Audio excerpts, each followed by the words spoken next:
আসসালামু আলাইকুম। প্রিয় দর্শক, অন্য মঞ্চের আলাপ চাইতায় আপনাদের সকলকে আমন্ত্রণ জানাচ্ছি। অবৈধ ইউনূস সরকারের দুই ছাত্র উপদেষ্টা আসিফ মাহমুদ সজীব ভুঁইয়া এবং মাহফুজ আলম পদত্যাগ করছেন। গতকাল থেকেই জানা গিয়েছিল যে আজ তারা পদত্যাগ করবেন। অনেকদিন ধরেই তারা পদত্যাগ করে নির্বাচন করবেন সে কথা আমরা শুনে আসছিলাম, কিন্তু এত লাভজনক ব্যবসা ছেড়ে অনিশ্চিত নির্বাচনী যাত্রায় তারা সামিল হতে চাননি হয়তো। এখন নির্বাচনের তফসিল ঘোষণা হওয়ার সম্ভাবনা দেখা দেওয়ায় তারা পদত্যাগ করার সিদ্ধান্ত নিয়েছেন বলে ধরে নিচ্ছি। ইতিমধ্যেই তাদের এক জীবনের আয় হয়ে গেছে এবং দুই মন্ত্রণালয়কেই, বিশেষ করে আসিফ মাহমুদ সজীব ভুঁইয়ার স্থানীয় সরকার এবং ক্রীড়া মন্ত্রণালয়কে ফোকলা করে দেওয়া হয়েছে দুর্নীতি করে। এখন তারা সেসব আয় হয়তো নির্বাচনী ব্যয়ে ব্যবহার করবেন বলে ধরে নেওয়া যায়।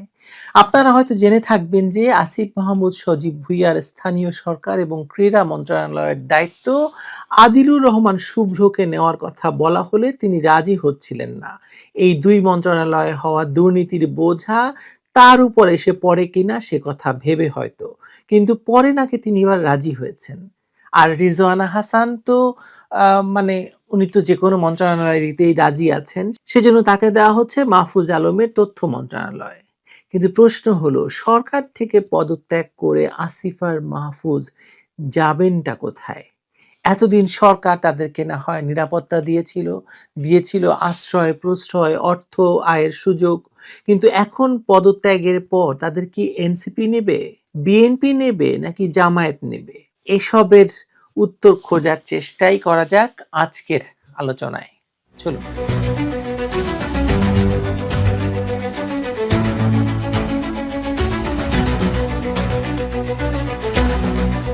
সরকার নাকি শেষ পর্যন্ত জাতীয় নির্বাচনের ঘোষণা দিয়েই দিচ্ছে, যদিও আমি এখনো মনে করি নির্বাচনের তফসিল ঘোষণা হবে কয়েকবার, একবার নয়। ঠিক আছে, এটা নিয়ে আলোচনা করব পরে। এরই মধ্যে অন্তর্বর্তী সরকারের দুজন ছাত্র প্রতিনিধি মাহফুজ আলম এবং আসিফ মাহমুদ সজীব ভুঁইয়া আজ বুধবারই উপদেষ্টা পদ ছাড়তে পারেন বলে সরকারের কয়েকটি দায়িত্বশীল সূত্র জানিয়েছিল গতকালই। তারা তথ্য এবং সম্প্রচার এবং স্থানীয় সরকার মন্ত্রণালয়ের দায়িত্ব পালন সামলাচ্ছিলেন, সঙ্গে আবার যুব এবং ক্রীড়া মন্ত্রণালয়ের দায়িত্ব উপরি ছিল। বিষয়টি এখন কেউ প্রকাশ্যে বলছেন না, কিন্তু ভেতরে ভেতরে দিন তারিখ প্রায় ঠিক হয়ে গেছে। যতটুকু জানা যাচ্ছে তাতে তফসিল আজ সন্ধ্যায় বা কাল বৃহস্পতিবার ঘোষণা হতে পারে বলে বলা হচ্ছে। সেই ঘোষণার আগেই দুজন পদ ছাড়বেন, এমন বার্তা তারা গতকাল মঙ্গলবার সরকারের সংশ্লিষ্টদেরকে জানিয়েছিলেন। একই দিনে আসিফ মাহমুদ দুপুর ৩টায়, মানে আপনারা যখন এই ভিডিওটি দেখছেন সেদিন দুপুর ৩টায় সচিবালয়ে সংবাদ সম্মেলনের ডাক দিয়েছেন, যা পুরো পরিস্থিতিকে আরো জোরালো ইঙ্গিতের দিকে ঠেলে দিচ্ছে।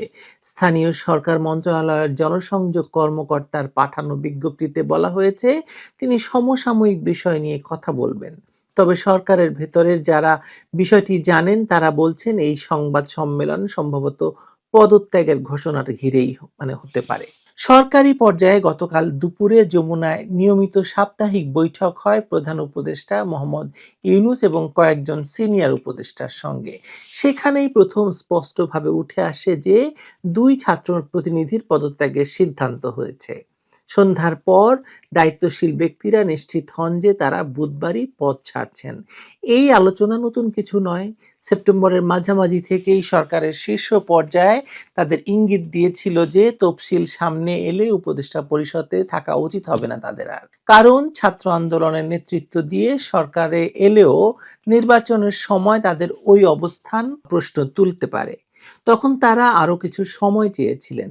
মাহফুজ আলম তো সরকার শেষ হওয়া পর্যন্ত থাকতে চাওয়ার কথাও বলেছিলেন, এমনকি তিনি নির্বাচনে নাও লড়তে পারেন এমনটাও জানিয়েছিলেন।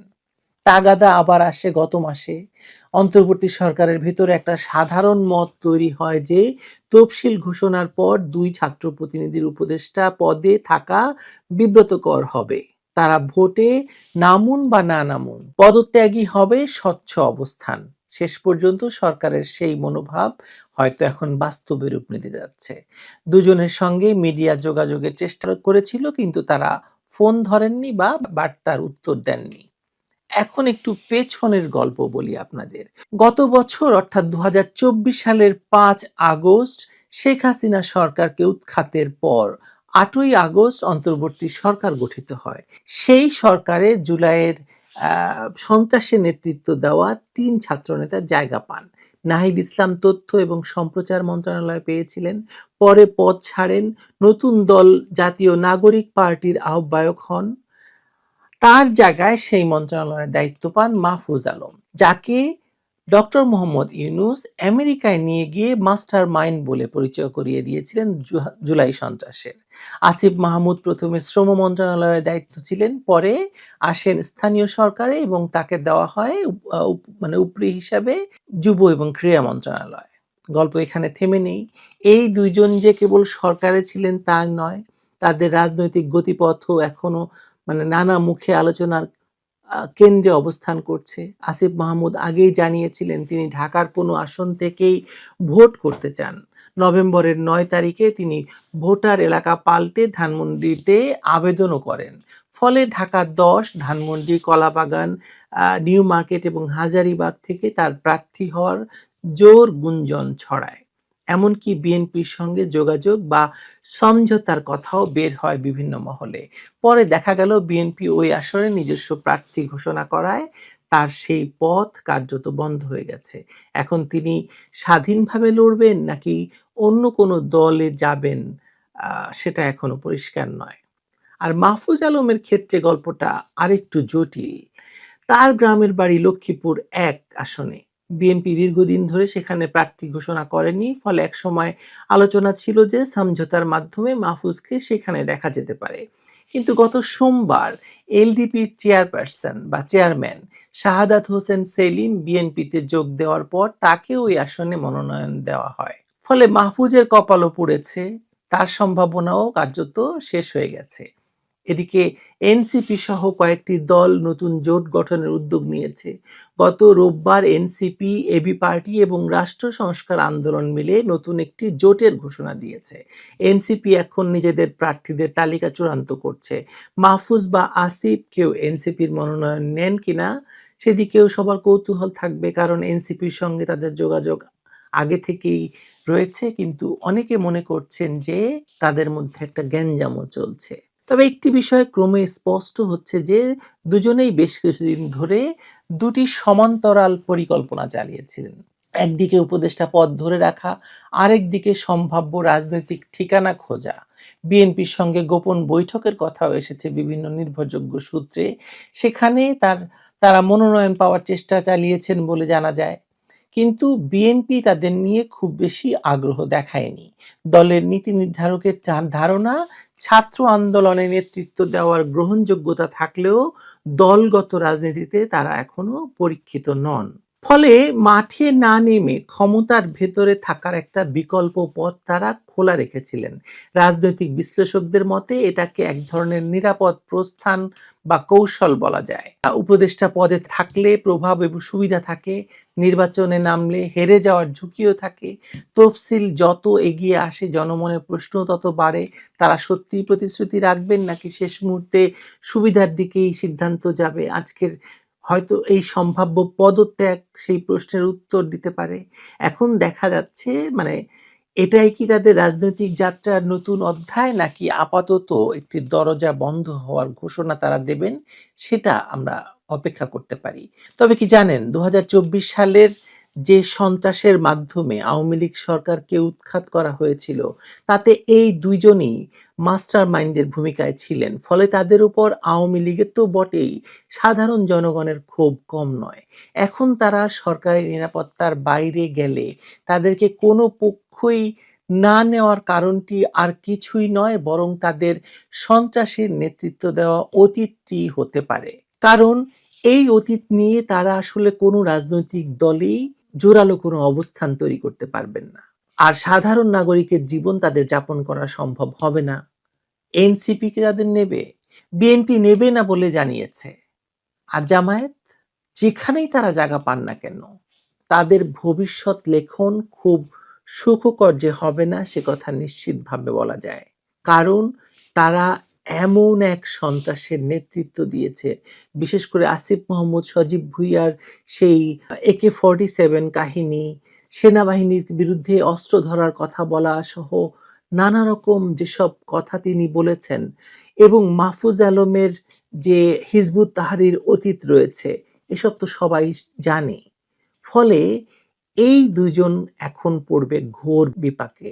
তাদের নিরাপত্তা কে দেবে? তারা হয় না সাধারণ নাগরিক হতে পারবে, না রাজনৈতিক নেতা না হতে পারবে। সো দোদেল বান্দা কলমা চোর, না পায় শ্মশান না পায় গোর। এই প্রবাদটি তাদের ক্ষেত্রে পুরোপুরি খেটে যাবে বলে আমার বিশ্বাস। দেখা যাক কোথাকার জল কোথায় গড়ায়। ভালো থাকবেন সবাই।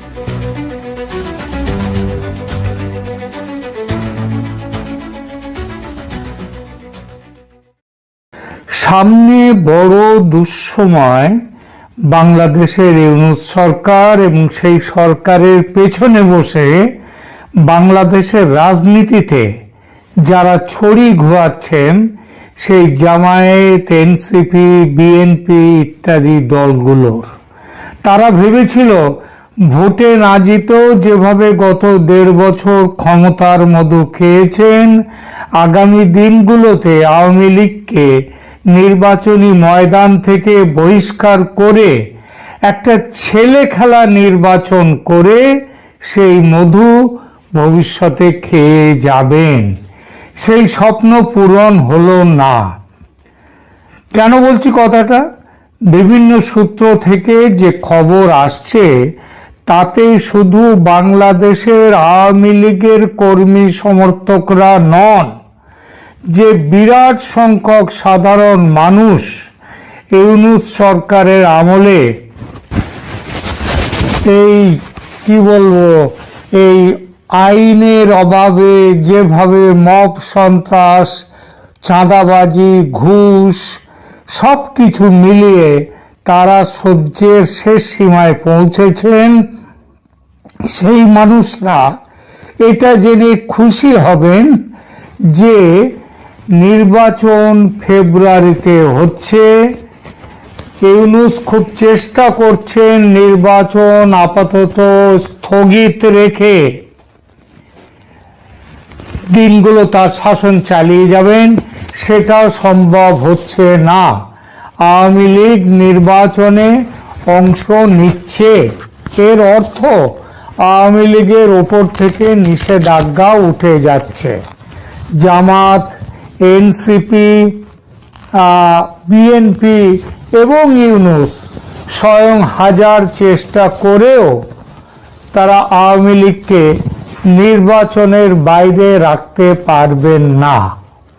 3 নম্বর হচ্ছে নির্বাচনের ময়দান যাতে লেভেল প্লেইং গ্রাউন্ড থাকে, সেটা দেখবে আন্তর্জাতিক পর্যবেক্ষকরা, এবং সেই দেখাটাও হবে ভারত এবং আমেরিকার যৌথ তদারকিতে।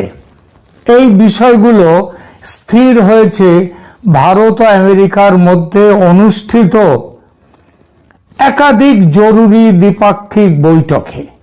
সুতরাং বাংলাদেশের রাহু মুক্তির জন্য ধন্যবাদ দিতে হবে প্রেসিডেন্ট ডোনাল্ড ট্রাম্প ও প্রধানমন্ত্রী নরেন্দ্র মোদীকে।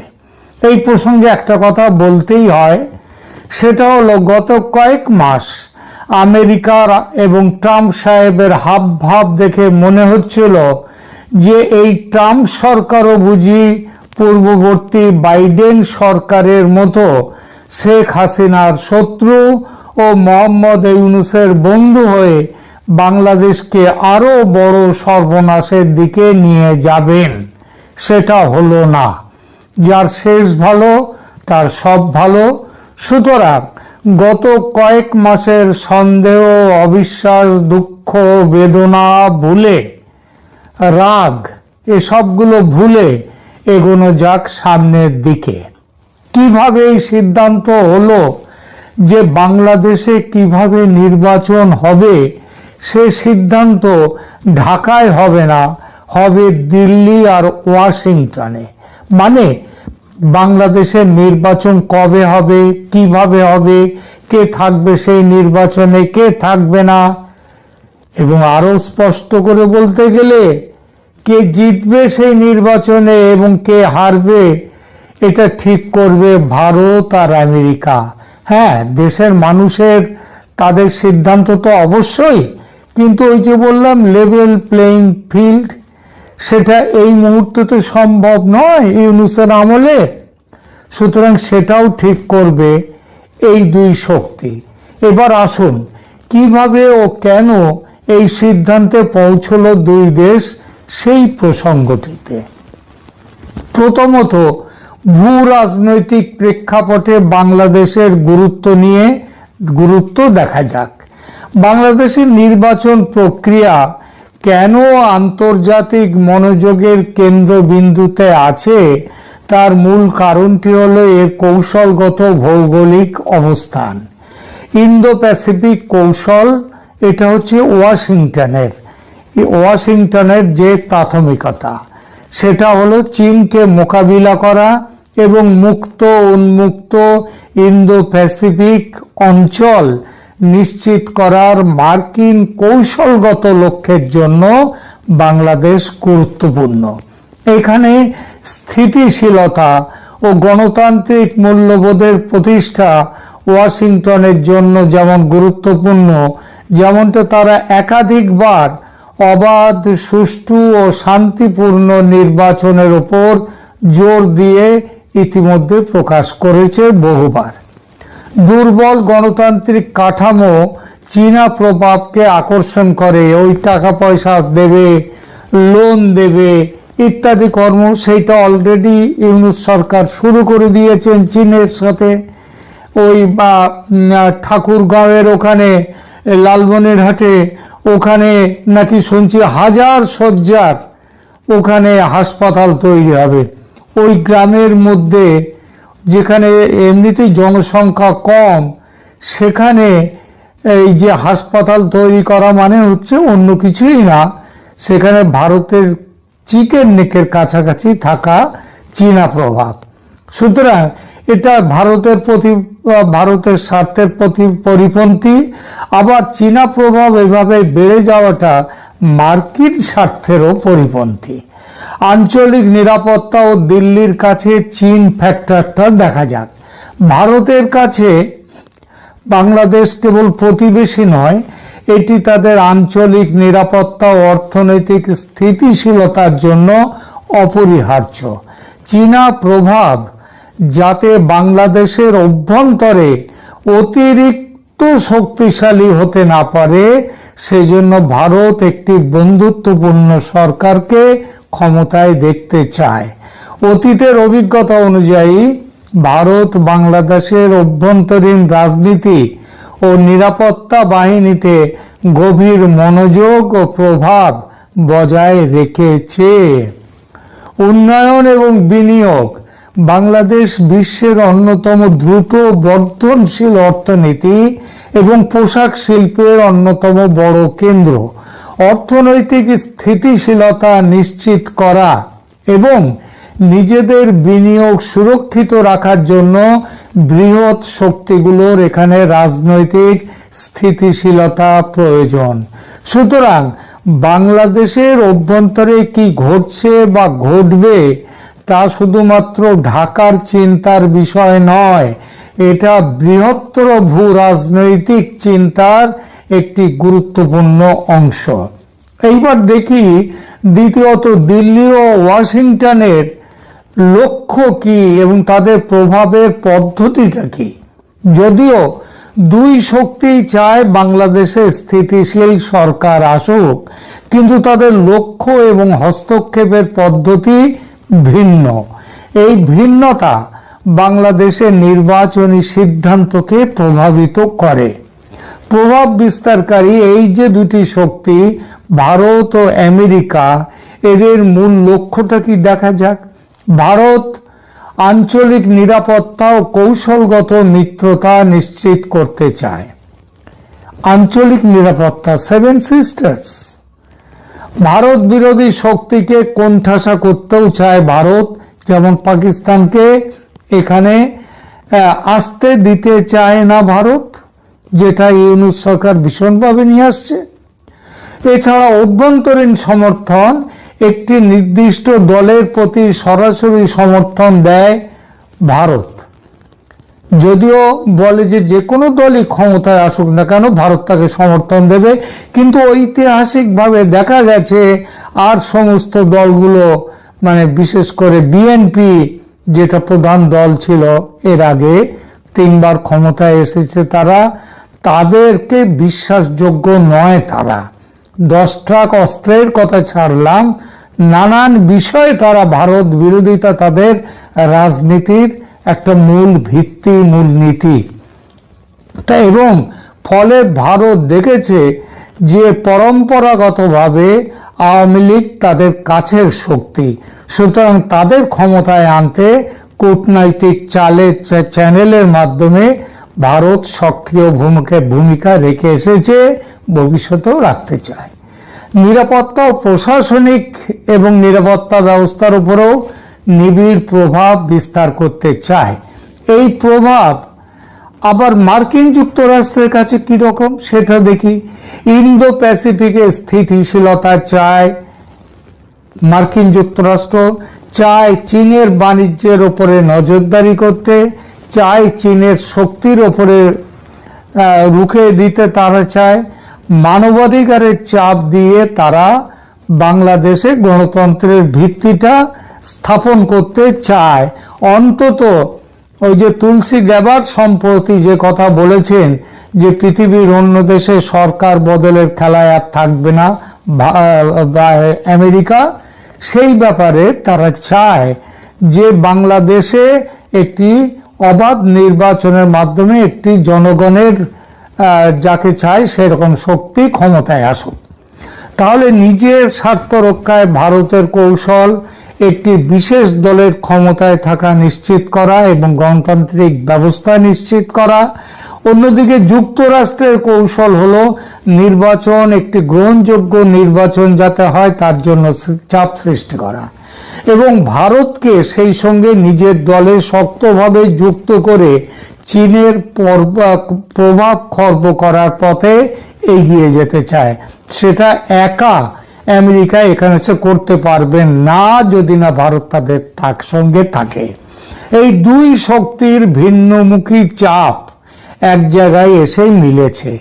সেটা হলো কি, দুই শক্তি তারা সমঝোতার মধ্য দিয়ে স্বচ্ছ, মুক্ত ও অংশগ্রহণমূলক নির্বাচনের মাধ্যমে গণতন্ত্রের শেকড় মজবুত করতে চায়। জঙ্গিবাদের পৃষ্ঠপোষক ইউনূস সরকারকে আর বাড়তে দিলে শুধু যে বাংলাদেশের শান্তি চলে যাবে তাই নয়, ভুগতে হবে এই উপমহাদেশকে, এমনকি বিশ্বের বিরাট একটি অঞ্চলকে। সুতরাং ভারত আমেরিকা দুই শক্তির আজ একত্র হওয়া। এরপর বাংলাদেশের রাজনৈতিক দলগুলো দেখুন নিজেরাই বহুবার বিদেশি শক্তিকে হস্তক্ষেপের সুযোগ করে দিয়েছে। বিরোধী দলগুলো প্রায়শই ক্ষমতাসীনদের বিরুদ্ধে বিদেশে অভিযোগ করে এবং বিদেশি কূটনীতিকদের কাছে ধর্ণা দেয়। এর ফলে অভ্যন্তরীণ রাজনীতিতে বিদেশিরা ছড়ি ঘোরাবার সুযোগ তৈরি দেখতে পায় এবং তারা ছড়ি ঘোরায়। সেই সুযোগ এবার গ্রহণ করল ভারত ও আমেরিকার সঙ্গে। আস্থার অভাব এটাও একটা কারণ। দেশের প্রধান রাজনৈতিক দলগুলোর মধ্যে সংলাপ ও আস্থার চরম অভাবের জন্যেই বিদেশি দুতিয়ালি, যেমন জাতিসংঘ দুতিয়ালি করেছেন, ওখান থেকে তো সেই তুর্ক তিনি বলে দিয়েছিলেন বাংলাদেশের সেনাপ্রধানকে যেন সরকারের পক্ষে না থাকে, হাসিনার পক্ষে না থাকে। সুতরাং এরকম বহু ঘটনা, সুতরাং বিদেশি দুতিয়ালি জরুরি। এর সাথে যোগ করুন অর্থনৈতিক দুর্বলতা। বাংলাদেশের বর্তমান অর্থনীতির চ্যালেঞ্জ, বিশেষ করে রিজার্ভ ক্ষয় ও অর্থ পাচারের মতো বিষয়গুলো বহির্বিশ্বের অর্থনৈতিক সহায়তার উপর নির্ভরতা বাড়ায়। এই নির্ভরতা অনেক সময় অর্থনৈতিক ছাড়ের বিনিময়ে রাজনৈতিক চাপ গ্রহণ করতে বাধ্য করে। বাংলাদেশের অর্থনীতির বর্তমান ব্যাপক ধস সামাল দিতে পাশের দেশ ভারতের সাহায্য জরুরি, এটা বুঝেছে আমেরিকা, তাই হাত মিলিয়েছে ভারতের সঙ্গে। একইভাবে ভারতও বুঝেছে এ ব্যাপারে আমেরিকার অপরিহার্যতার কথা। আমেরিকা একসঙ্গে থাকলে ভারতও যেমন তার যে এজেন্ডা সেটা ঠিক করতে চালাতে পারবে, তেমনি আমেরিকাও তার এজেন্ডা চালাতে পারবে। তাই দুই দেশ আজ একসঙ্গে। কিভাবে ভারত আমেরিকা এই ব্যাপারে একত্র হলো,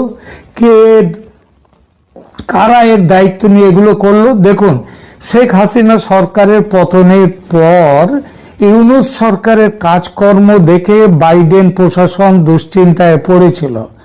ভারতের সঙ্গে আলোচনায় বসেছিল ভুল সংশোধনের চেষ্টায়। আপনাদের হয়তো মনে আছে 2023 নভেম্বরের শেষ দিকে, নভেম্বরের শেষে ভারত মার্কিন 2+2 মন্ত্রী পর্যায়ের বৈঠক হয়। এটি ছিল দুই দেশের পররাষ্ট্র ও প্রতিরক্ষা মন্ত্রী পর্যায়ের একটি উচ্চ স্তরের বৈঠক, যা নয়াদিল্লিতে অনুষ্ঠিত হয়। বাংলাদেশের নির্বাচন নিয়ে দুই শক্তির অবস্থানের মধ্যে বোঝাপড়ার চেষ্টা এই বৈঠকের মূল আলোচনার একটি অংশ ছিল। বৈঠকের মূল অংশগ্রহণকারীরা ছিল, আমি একটু ভুল বলেছি, 2024 নভেম্বর, ওটা 23 নভেম্বর নয়, 2024 নভেম্বরে এই বৈঠক হয়েছিল। বৈঠকের মূল অংশগ্রহণকারী কারা ছিলেন? যুক্তরাষ্ট্রের পক্ষে ছিলেন পররাষ্ট্রমন্ত্রী অ্যান্থনি ব্লিংকেন ও প্রতিরক্ষা মন্ত্রী লয়েড অস্টিন, আর ভারতের পক্ষে ছিলেন পররাষ্ট্রমন্ত্রী এস জয়শঙ্কর, অজিত ডোভাল ও প্রতিরক্ষা মন্ত্রী রাজনাথ সিং। বাংলাদেশের নির্বাচন নিয়ে সেখানে অনেক আলোচনা হয়। ভারতের অবস্থান ছিল বৈঠকের পর ভারতের পররাষ্ট্র সচিব বিনয় কোয়াত্রা সাংবাদিক সম্মেলনে বাংলাদেশের নির্বাচন নিয়ে দিল্লির অবস্থান স্পষ্ট করেন। তিনি বলেন, ভারত একটি স্থিতিশীল, শান্তিপূর্ণ ও প্রগতিশীল বাংলাদেশকে সমর্থন করে। তিনি জোর দেন যে বাংলাদেশের নির্বাচন তাদের অভ্যন্তরীণ বিষয় এবং দেশটির জনগণই তাদের ভবিষ্যৎ নিয়ে সিদ্ধান্ত নেবে।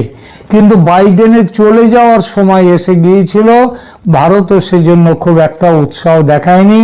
উৎসাহ দেখানোর সময় তখন ছিল না, কোনো ফল হয়নি। তাই এরপর ভারতে নিযুক্ত মার্কিন রাষ্ট্রদূত জানুয়ারি 2025-এ একটি সাক্ষাৎকারে মার্কিন রাষ্ট্রদূত এরিক গারসেটি বাংলাদেশের নির্বাচন নিয়ে মন্তব্য করেন। তিনি বলেন, যুক্তরাষ্ট্র ও ভারত উভয় দেশই যত দ্রুত সম্ভব বাংলাদেশে গণতন্ত্র দেখতে চায় এবং গণতন্ত্রই বাংলাদেশে নতুন অধ্যায় খুলে দিতে পারে। এই কথা এই ইঙ্গিত দেয় যে ভারত ও আমেরিকা দুজনে গোপনে কিংবা আড়ালে একটি স্থিতিশীল সরকারকে সমর্থন করতে চায়। প্রকাশ্যে যুক্তরাষ্ট্র চাইছে ভারত যেন গণতান্ত্রিক প্রক্রিয়াকে আরো বেশি গুরুত্ব দেয়। এই মন্তব্যের মাধ্যমে দুই দেশের অভিন্ন আকাঙ্ক্ষার কথা এবং তাদের চেষ্টার কথা তুলে ধরা হয়েছে। এছাড়াও এই দুটো আনুষ্ঠানিক বৈঠক ছাড়াও দুই দেশের উচ্চপদস্থ কর্মকর্তারা, যেমন পররাষ্ট্র সচিব, আন্ডার সেক্রেটারি, জাতীয় নিরাপত্তা উপদেষ্টা, তারা নিয়মিত আঞ্চলিক নিরাপত্তা ও কৌশলগত আলোচনায় অংশ নিয়ে বাংলাদেশের পরিস্থিতি নিয়ে আলোচনা চালিয়েছেন। এসব আলোচনায় বাংলাদেশের নির্বাচন, ইন্দো প্যাসিফিক অঞ্চলে চীনা প্রভাব এবং আঞ্চলিক স্থিতিশীলতা প্রাধান্য পেয়েছিল। তাহলে কি মূল টেক অ্যাওয়ে তাহলে কি হলো? এই বৈঠকগুলো প্রমাণ করে যে বাংলাদেশের নির্বাচন শুধুমাত্র একটি অভ্যন্তরীণ রাজনৈতিক ঘটনা নয়, বরং এটি মার্কিন ভারত ভূ রাজনৈতিক কৌশলগত আলোচনার একটি কেন্দ্রীয় বিষয়। ভারত স্থিতিশীলতা এবং আঞ্চলিক নিরাপত্তা নিশ্চিত করতে চায়, আর আমেরিকাও চায় চীনের প্রভাব খর্ব এই অঞ্চলে তার প্রভাব বাড়ুক সেইটা বাংলাদেশে। সুতরাং বাংলাদেশের জনগণ বা ঢাকার নীতি নির্ধারকদের ইচ্ছা অনিচ্ছার উপরে নয়, দিল্লি ও ওয়াশিংটনের কৌশলগত স্বার্থ এবং তাদের চাপ প্রয়োগের ক্ষমতার উপরেই নির্বাচনের পদ্ধতি বহুলাংশে নির্ভর করে, হয়তো ফলাফলও নির্ভর করে। এটাই নির্মম বাস্তবতা। দেশীয় রাজনীতির অভ্যন্তরীণ মেরুকরণ ও দুর্বলতায় বৈদেশিক প্রভাবকে এতটা শক্তিশালী করে তুলেছে। নির্বাচনের চূড়ান্ত সিদ্ধান্তটি হয়তো ঢাকায় ঘোষিত হবে 2-4 দিনের মধ্যে, কিন্তু মনে রাখবেন এই ব্যাপারে সিদ্ধান্ত হয়ে গেছে যে আওয়ামী লীগকে নির্বাচনে অংশ নিতে দিতে হবে। শেখ হাসিনার ব্যাপারে কি হবে সেটা এখনো ঠিক হয়নি, কারণ তার উপরে একটা মৃত্যুদণ্ড দেয়া হয়েছে। সেটা উঠবে, কবে উঠবে, উঠবে তো বটেই, কবে উঠবে সেটা দেখতে হবে। আর এই যে দিল্লি এবং ওয়াশিংটনের কূটনৈতিক করিডরে বাংলাদেশের রাজনীতি, ভোট, নির্বাচন ঠিক হয়ে গেছে। অবশেষে যেটা ঠিক হয়েছে সেটাই হতে চলেছে। এখনকার মতো এইটুকুই। ধন্যবাদ।